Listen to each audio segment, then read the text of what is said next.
अस्सलाम वालेकुम everyone, welcome to my YouTube channel. आज का जो हमारा टॉपिक है वो है माशरे में कालम निगार का किरदार।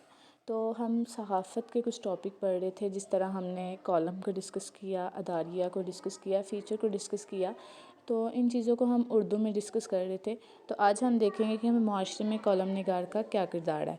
कॉलम निगार वो शख्स होता है जो एक सीरीज़ में अशात के लिए लिखता है, एक मज़मून तख्लीक करता है जो आम तौर पर तबसरे और अरा पेश करता है। कॉलम अखबारात, रिसाइल और दीगर अशातों बशमूल ब्लॉग्स में ज़ाहिर होते हैं। वो एक मखसूस मुसन्निफ़ के एक मुख्तसर मज़मून की शक्ल इख्तियार करते हैं जो ज़ाती नुक्ता नज़र पेश करता है। इस हकीकत को मद्देनज़र रखते हुए कि कॉलम निगार को माशरे में एक नुमायाँ मुकाम हासिल है और वो राय आमा पर अपना असर व सूख इस्तेमाल कर सकता है।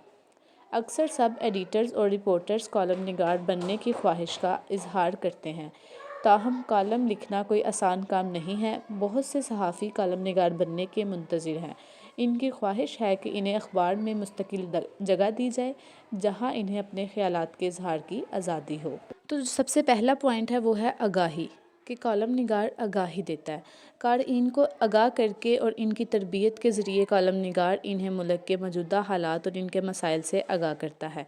नेक्स्ट है तलीमी किरदार। कॉलम निगार सियाक़ो सबाक़, तारीख़ी पस मंज़र और माहराना तज्ज़िया फ़राहम करके अवाम को आगाह करते हैं और इससे क़ारीन को पेचीदा मसाइल की मज़ीद जामिया तफ़हीम पैदा करने में मदद मिलती है।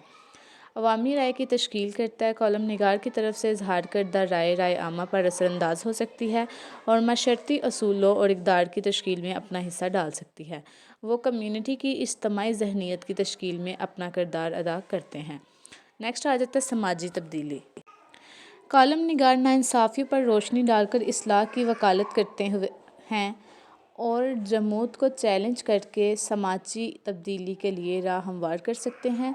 इनका असर महज तफसीर से बढ़कर मुतासिर अमल तक फैला हुआ है। तो ये थे कुछ किरदार कॉलम निगार के माशरे में। तो ये थी बहुत छोटी सी वीडियो। इसी के साथ हमारी वीडियो ख़त्म होती है। नेक्स्ट वीडियो में मिलेंगे। Thank you so much. Allah हाफिज़।